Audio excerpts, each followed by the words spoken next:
नमस्कार, खास खबर देख रहे हैं आप और मैं हूं आपके साथ सपना दीपक मंदेशा। बुलेटिन का आगाज करेंगे। हरियाणा के मुख्यमंत्री नायब सिंह सैनी ने कहा कि राज्य में स्वास्थ्य सुविधाएं मजबूत की जा रही हैं। जिला अस्पतालों को सीटी स्कैन, एमआरआई और डिजिटल एक्सरे जैसी सुविधाओं से सुसज्जित किया जा रहा है। अब तक 10 अपग्रेड अस्पताल जनता को समर्पित किए जा चुके हैं और अन्य अस्पतालों की अगर हम बात कर लें तो उन्नयन का कार्य भी तेज गति से जारी है। अध्यक्ष महोदय, मैं अपने कार्यकाल के बारे में भी इसके ऊपर बताना चाहूंगा।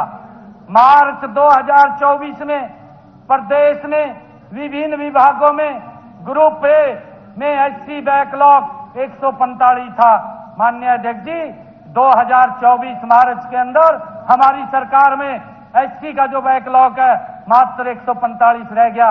हमने उसको पूरा करने का काम किया है।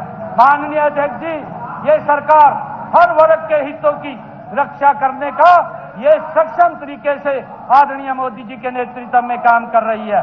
माननीय अध्यक्ष जी, बीसी ए का बैकलॉग मात्र 180 और बीसी बी का बैकलॉग 0 हो गया। माननीय अध्यक्ष जी, हमने उसको पूरा कर दिया। माननीय अध्यक्ष महोदय,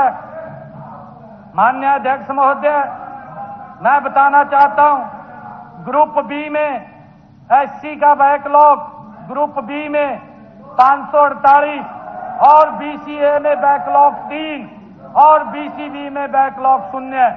माननीय अध्यक्ष जी, ग्रुप सी में एससी का बैकलॉग 1931 और बीसीए में बैकलॉग 1106 और बीसीबी में 0। माननीय अध्यक्ष जी, ग्रुप डी में एससी बैकलॉग 0, कोई बैकलॉग नहीं रहा और बीसीए में बैकलॉग 0 और बीसीबी में बैकलॉग 180। माननीय अध्यक्ष जी, हमारी सरकार संवेदना से ये काम कर रही है, हर वर्ग का ये ध्यान रख रही है। माननीय अध्यक्ष जी, इसी तरह अगर हमारे बोर्ड और निगमों की बात करें, उसमें ग्रुप ए में एससी बैकलॉग 63 और बीसीए बैकलॉग 44 और बीसीबी में बैकलॉग 39। माननीय अध्यक्ष महोदय, ग्रुप बी में एससी बैकलॉग 18 और बीसीए में बैकलॉग 0, बीसीबी में बैकलॉग 0। माननीय अध्यक्ष जी, ग्रुप सी में एससी बैकलॉग 0 और बीसीए में बैकलॉग 0, बीसीबी में बैकलॉग 0, हमने उसको 0 किया है। माननीय अध्यक्ष महोदय, विभिन्न विभागों में हमने 2014 से फरवरी 2019 तक अनुसूचित जाति के ए वर्ग के 20 पद, बी वर्ग के 1616 पद, सी वर्ग के 5041 पद और डी वर्ग के 4245 पदों पर नियमित भर्ती करने का काम ये हमारी सरकार ने किया है।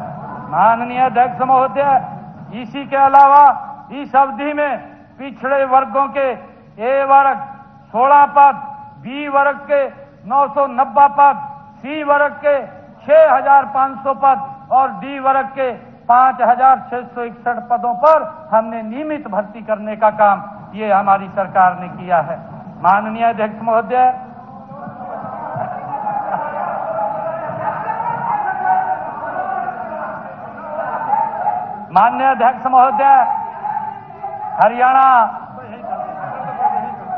हरियाणा कर्मचारी डबल सेंचुरी,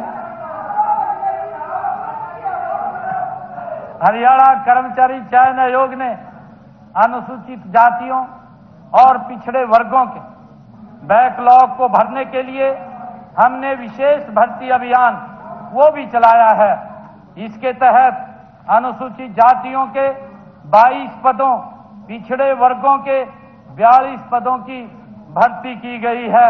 माननीय अध्यक्ष महोदय, क्योंकि मैं फिर दोबारा ये बात रिपीट कर रहा हूं, क्योंकि जो ये प्रस्ताव और जो ये एजिटेशन हमारे विपक्षी दल के माननीय सदस्य कर रहे हैं, हरियाणा प्रदेश को ये एक बहुत बड़ा पाप हमारे युवाओं को गुमराह करने का कर रहे हैं। ये सदन को गुमराह करने का काम ये प्रस्ताव लेकर के आए हैं। मैं आग्रह करूंगा माननीय अध्यक्ष जी, अपने विपक्षी दल के नेता जिन्होंने प्रस्ताव लेकर के आए हैं वो आज इस हाउस में नहीं है, परंतु मैं कहना चाहूंगा जो माननीय सदस्य जहां बैठे हैं वो अपने इस प्रस्ताव को वापस ले लें, इज्जत वापस ले लें, मैं ये कहना चाहूंगा।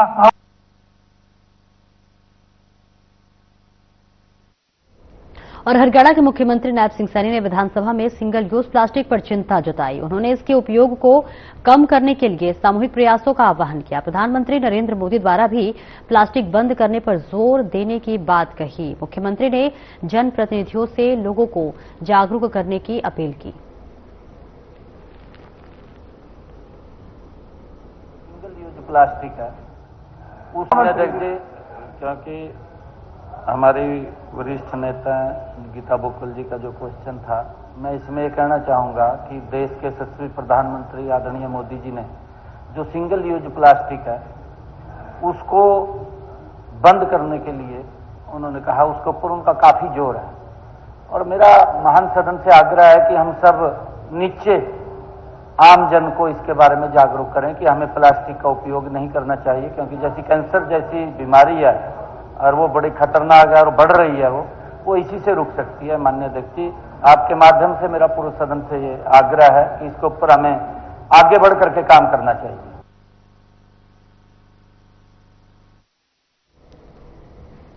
यमुनानगर में 6 घंटे की मीटिंग के बावजूद मजदूरों और रिफाइनरी प्रबंधन के बीच सहमति नहीं बन पाई। हालांकि प्रशासन ने सभी मांगों को मान लिया, लेकिन मजदूरों की प्रमुख मांग तनख्वाह में तत्काल वृद्धि को लेकर स्थिति स्पष्ट नहीं हुई है। दरअसल आपको बता दें कि बीते साल में प्रशासन ने तनख्वाह बढ़ाने का आश्वासन दिया था।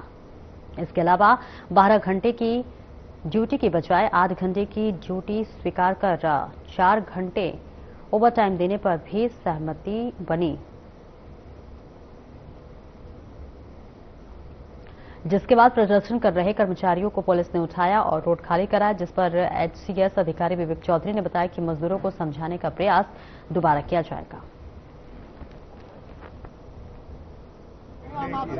तो देखिए, काफी देर हमारी बातचीत चली है। मैं था, हमारे दोनों एसडीएम थे, डीएसपी साहब थे, लगभग 5-6 घंटे की बातचीत चली। उसमें जो इनकी बातें थी और जो इन्होंने डिमांड्स रखी थी, उनको सबको जो है हमने सबसे पहले तो लिखित रूप में तैयार करवाया। लिखित रूप में तैयार करवा के इसमें एक तरीके से 3 पार्टी इन्वॉल्व है, एक रिफाइनरी, एक लेबर महकमा और तीसरा मतलब इनके जो ठेकेदार हैं। तीनों की सहमति ली गई और ड्राफ्ट भी उसी तरीके से किया गया जिस तरीके से ये चाहते थे। और जो इनके नेता थे, जो हमारे बीच में आए थे, जिन्होंने इस तरह की हमसे मांग रखी थी, उन्होंने सबने यही बात कही थी कि ये जो आपका ड्राफ्ट है इनको हम अपने लोगों के बीच में ले जाएंगे। कोई भी आपको रिवाइज रेट नहीं। नेशनल कॉलेज में प्राकृतिक आपदाओं, खासकर भूकंप के दौरान उत्पन्न होने वाली आकस्मिक स्थितियों से निपटने के लिए एक मॉक ड्रिल आयोजित की गई। आपको बता दें कि इस अभ्यास का मुख्य उद्देश्य प्राकृतिक आपदा के समय जान माल के नुकसान को कम करना और विभिन्न विभागों के बीच समन्वय को सुदृढ़ करना है था। ऐसे में वह इस दौरान आपको बता दें कि मॉक ड्रिल के जरिए ये परखा गया कि भूकंप जैसी गंभीर स्थिति में टीमों की तत्परता कैसे रहती है, ताकि वास्तविक समय में कम से कम समय में राहत कार्य शुरू किया जा सके। और वह इस दौरान मॉक ड्रिल में एनडीआरएफ, होमगार्ड, पुलिस, अग्नि स्वास्थ्य, रेड क्रॉस, लोक निर्माण, जन स्वास्थ्य और अभियांत्रिकी और शिक्षा विभाग जैसी महत्वपूर्ण एजेंसियां शामिल रहीं।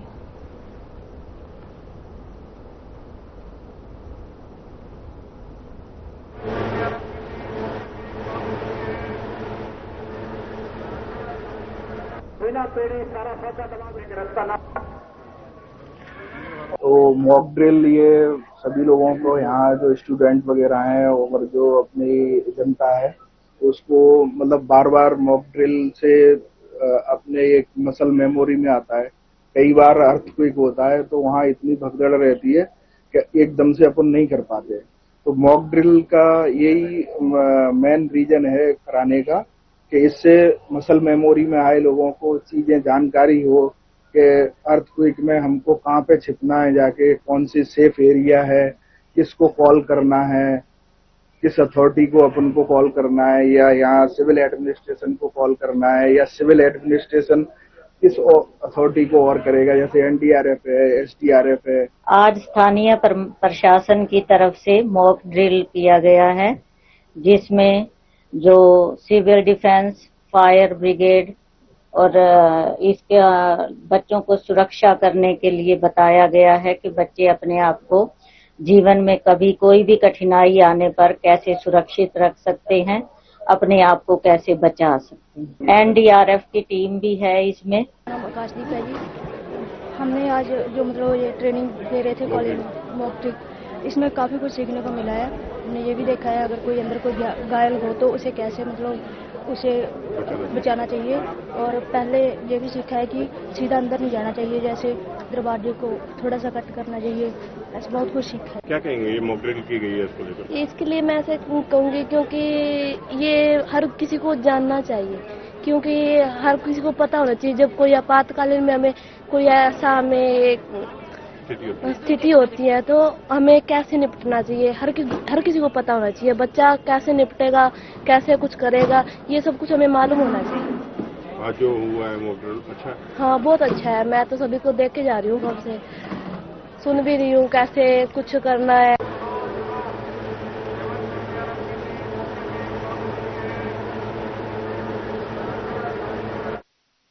यमुनानगर में 26 फरवरी 2026 को नगर पालिका कर्मचारी संघ हरियाणा इकाई के कर्मचारियों ने नगर निगम दफ्तर के गेट पर गरजते हुए अपनी मांगों को लेकर गेट मीटिंग आयोजित की। बताते चले कि इस दौरान बैठक की अध्यक्षता इकाई प्रधान पपला ने की और मंच का संचालन सुभाष सौदे ने किया। साथ ही साथ आपको बता दें कि इस मौके पर पपला ने बताया कि 27 नवंबर 2025 को स्थानीय प्रशासन को 14 सूत्रीय मांग पत्र भेजा गया था, लेकिन कई स्मरण पत्रों के बावजूद प्रशासन ने किसी तरह की बातचीत नहीं की, जिसके बाद उन्होंने चेतावनी दी कि अगर जल्द ही मंच से बातचीत नहीं की गई, माफ कीजिएगा, संघ से बातचीत नहीं की गई तो कर्मचारी बड़ा आंदोलन करने पर मजबूर होंगे।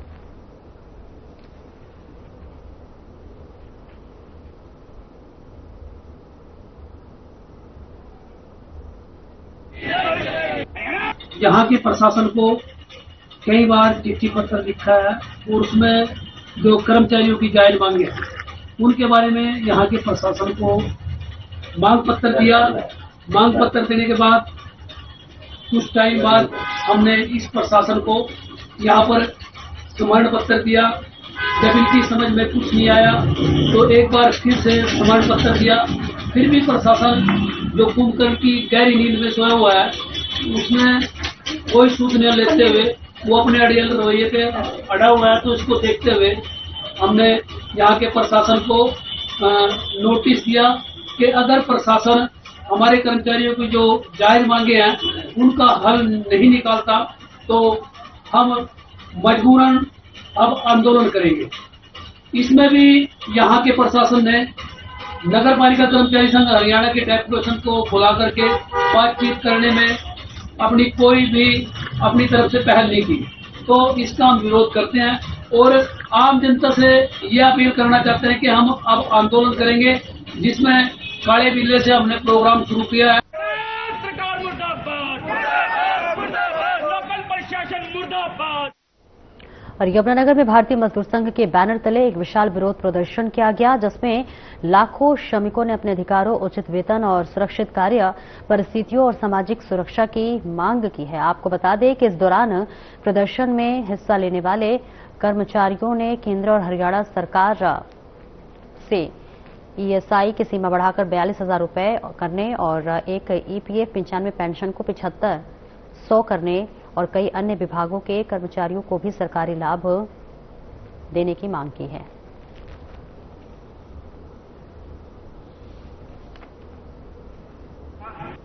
से पूछा, मैं आपका धन्यवाद करता हूं। जहां पर भी शोषण अगर कर्मचारी का होगा तो वो एक ज्वाला बनकर फूटेगा। वहां का मैं आपको मुद्दा बताता हूं। पानीपत रिफाइनरी के अंदर ठेकेदार कर्मचारियों का उन कर्मचारियों का घूस चूसने का काम कर रहे हैं। उनसे 12-12 घंटे की ड्यूटी ले रहे हैं। उनकी 10-10 हजार रुपए तनख्वाह है। तो उन सभी ने अपने शोषण जाहिर करते हुए अपना जो रोष दिखाया है। भारतीय मजदूर संघ इसमें केंद्र सरकार की और राज्य सरकार की कड़ी निंदा करती है। केंद्र सरकार और हरियाणा सरकार को गहरी नींद में जो सोई हुई है उसको जगाने का काम किया है। हमारे प्रदेश के लाखों कर्मचारियों का ज्वलंत मुद्दे हैं, उनको देखते हुए सभी विभागों के कर्मचारियों ने आज इस हड़ताल इसमें प्रदर्शन में भाग लिया है। जुलान क्षेत्र के शादीपुर जुलाना के मुख्य बाजार में लंबे समय से चली आ रही जल निकासी की समस्या को लेकर दर्जनों दुकानदार जुलाना तहसील कार्यालय पहुंचे और एसडीएम होशियार सिंह को ज्ञापन सौंपकर समस्या के स्थायी समाधान की मांग की है। आपको बताते चले कि इस दौरान दुकानदारों ने प्रशासन के खिलाफ नारेबाजी करते हुए रोष भी प्रकट किया।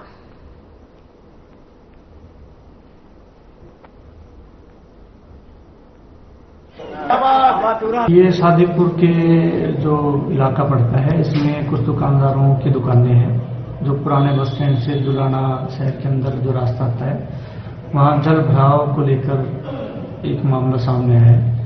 तो वीडियो जुलाना के नाम से एक ज्ञापन मुझे प्राप्त हुआ है। तो इसमें आपके माध्यम से मैं ये संज्ञान में लाना चाहता हूँ कि ग्राम पंचायत शादीपुर ने इस मामले में कार्रवाई शुरू कर दी है। इसके अलावा जनहित को देखते हुए म्युनिसिपल कमेटी को भी निर्देश दिए गए हैं कि वो भी साफ सफाई में सहयोग करें। एसडीएम साहब से मिले थे, एक जुलाना मेन बाजार की बहुत बड़ी समस्या है, जिसे हमसे कई बार मिल चुके, पहली बार नहीं मिले। और जो सरकार के मंत्री संतरी सबसे मिल चुके हैं। बाजार की समस्या, बाजार में क्या है कि रोड पर पानी भर जाता है और सरकार इस पर कोई ध्यान नहीं दे रही। सारे दुकानदारों में रोष है। आज एसडीएम साहब से मिले, इनको बोला गया है, ये आश्वासन दिया 2-4 दिन में सफाई करवा देंगे। अगर ये सफाई नहीं करवाते तो सारे दुकानदारों में इतना रोष है कि वे फिर नेशनल हाईवे को जाम करके बैठेंगे वहां पर। मामला ये है जी, जो ग्राम पंचायत शादीपुर है उसका बाजार में बहुत बुरा हाल है। नाले साफ नहीं हो रहे। नाले साफ ना होने की वजह से जो कॉलोनी का पानी है वो सड़क पर आ जाता है। हर दुकानदार परेशान है, राहगीर भी परेशान है, कोई ग्राहक नहीं चलता दुकानों पर। रोड पर खड़े हुए हैं। इसका समाधान के लिए मैं एसडीएम साहब से मिले हूं। उन्होंने आश्वासन दिया कि नालों की सफाई करवाई दी जाएगी। अगर इस तरह का कोई भी कदम नहीं उठाया, मामला तो जी जो रोड पर पानी बर्बाद हो रहा है जी, सारे तो दुकानदार बिल्डा को गाहक चढ़ता है, नहीं गए अड़िया दानिया मुश्किल हो रही है। राय तो दिन बता कपड़े खराब हो तो कौन बड़े खाते हैं। तो क्या शिकायत दी अब? शिकायत नहीं होती है जी, इसका समाधान होना चाहिए, नाला की सफाई होनी चाहिए जी रोज। शिकायत किसको दी गई है? शिकायत आपसे मिले हैं। ये जो पुराना अपना बस स्टैंड है, इससे रोड मंडी की तरफ आता है, जो इस पर कम से कम 1-1 फुट नाला में गंदा पानी खड़ा है।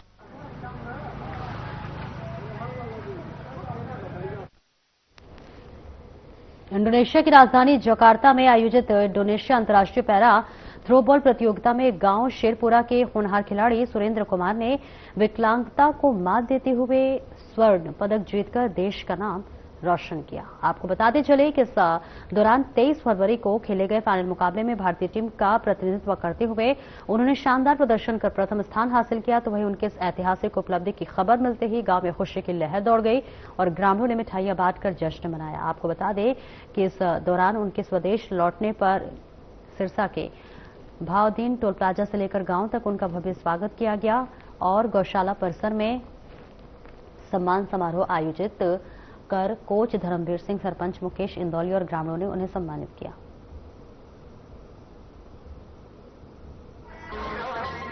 हमारे लिए बहुत खुशी का पल है कि हमारे गांव से सुरेंद्र कुमार ने पैरा थ्रोबॉल में इंडोनेशिया में गोल्ड मेडल लेके देश का, प्रदेश का और सिरसा जिले का और गांव का नाम रोशन किया है। ये सबसे बड़ा उदाहरण है, जो कि दिव्यांग होने के साथ साथ जो एक उपलब्धि हासिल की है, इससे बड़ा उदाहरण इन युवाओं के लिए नहीं हो सकता। मैं उनके परिवार को, पूरे इनके स्टाफ को, कोच साहब को, इनकी सबकी मेहनत आज ये रंग लाई है और हमें बड़ी खुशी है पूरे ग्रामवासी को। ये बहुत अच्छा भाई, बहुत अच्छा महसूस हो रहा है और इन्होंने कमाल कर दिया। इसे कहते हैं असली जज्बा। हालांकि दोनों पांव से विकलांग होने के बावजूद भी देश का, गांव का, जिले का, सबका नाम रोशन कर दिया और हम बहुत धन्यवाद देते हैं इनके कोच साहब को। इंटरनेशनल गेम सीरीज जिसके अंदर हमारे बच्चे गोल्ड मेडलिस्ट, लड़कियां भी गोल्ड मेडलिस्ट रही है। इंडिया के लिए बड़ी गर्व की बात है और हमारे प्रदेश के लिए तो बहुत बड़ी बात है। उससे बड़ी गांव का नाम रोशन हुआ।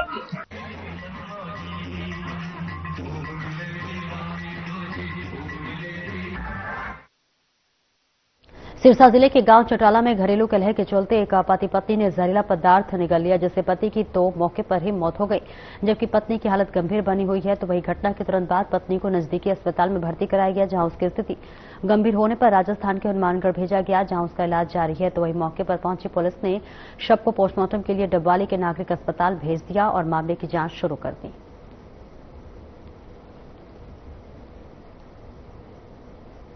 यमुनानगर के अमर विहार कॉलोनी में उस समय सनसनी फैल गई जब एक युवक का शव संदिग्ध हालात में मकान की छत पर मिला। तो वही मृतक के गलों में परना लिपटा हुआ था और शरीर पर चोट के निशान भी पाए गए। बता दें कि इस दौरान हैरानी की बात यह रही कि मृतक की पत्नी और उसके साथ रहने वाला एक अन्य युवक फिलहाल लापता है। तो वही मौके पर पहुंची पुलिस ने शव को पोस्टमार्टम के लिए भेज दिया और मामले की गहन जांच शुरू कर दी है। पुलिस का कहना है कि पोस्टमार्टम रिपोर्ट के बाद ही मौत के असली कारणों का पता चलेगा। समय सूचना प्राप्त हुई थी कि एक लेबर का व्यक्ति है जिसके मकान के टंकी के ऊपर डेड बॉडी पड़ी हुई है। जो इस सूचना पर मौके पर पहुंचे हैं, सीरो क्राइम टीम बुलाई गई है, जिनके द्वारा मौके निरीक्षण किया जा रहा है। डेड बॉडी को हॉस्पिटल में भेजा गया है। पोस्टमार्टम रिपोर्ट के बाद ही कहा जा सकेगा कि ये घटना कैसे घटी है। तो सर, व्यक्ति की पहचान हो पाई है, कौन है, कहाँ से रहने वाला? व्यक्ति की पहचान हुई है अभी, लेकिन इसके बारे में तस्दीक करने के बाद ही कहा जा सकेगा कि ये स्थायी रूप से कहाँ पर रहने वाला था। अनाज मंडी रतिया व्यापार मंडल की बैठक शिव मंदिर परांगण में अध्यक्ष रूप से गर्ग की अध्यक्षता में आयोजित की गई, जिसमें दुकान नंबर 211 के संचालक दर्शन गर्ग को सर्वसम्मति से नया अध्यक्ष चुना गया। बैठक के दौरान 5 व्यापारियों ने अध्यक्ष पद के लिए इच्छा जताई थी।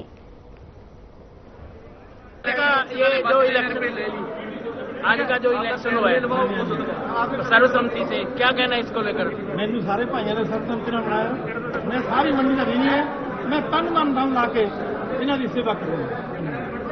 कई बार मंडी च दिक्कत आती है, उसका समाधान किस तरह होगा? मैं सारे व्यापारी भाइयों को नाल लेके चलूंगा, जो जितों तक भी होगा सरियाली होगा ये हल करूंगा। ਇਹਦੇ ਨਾਲ ਅਸੀਂ पूरा सहयोग करेंगे।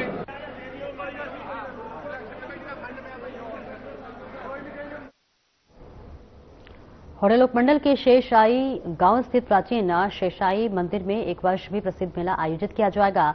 यह मेला हर साल फाल्गुन माह की एकादशी को लगता है, जिसमें दूर दराज से श्रद्धालु आते हैं और मंदिर के पास बने क्षीर सागर तालाब में स्नान करके भगवान लक्ष्मी नारायण और शेरसाई के दर्शन करते हैं।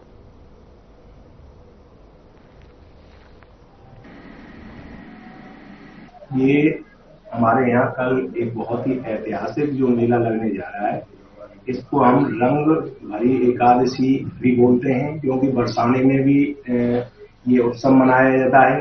वहाँ पे रंगिया जो अपना रंग गुलाल से होली खेली जाती है, नंदगांव में भी होली खेली जाती है। और उसके बाद में यहाँ एकादशी पे इस ब्रिज में ये चला आ रहा है कि यहाँ पे भी एक होली का रूप भी होता है, उसमें रंग गुलाल लगा करके और इस एकादशी का ये उत्सव मनाया जाता है। फिलहाल इस बुलेटिन में इतना ही। नमस्कार।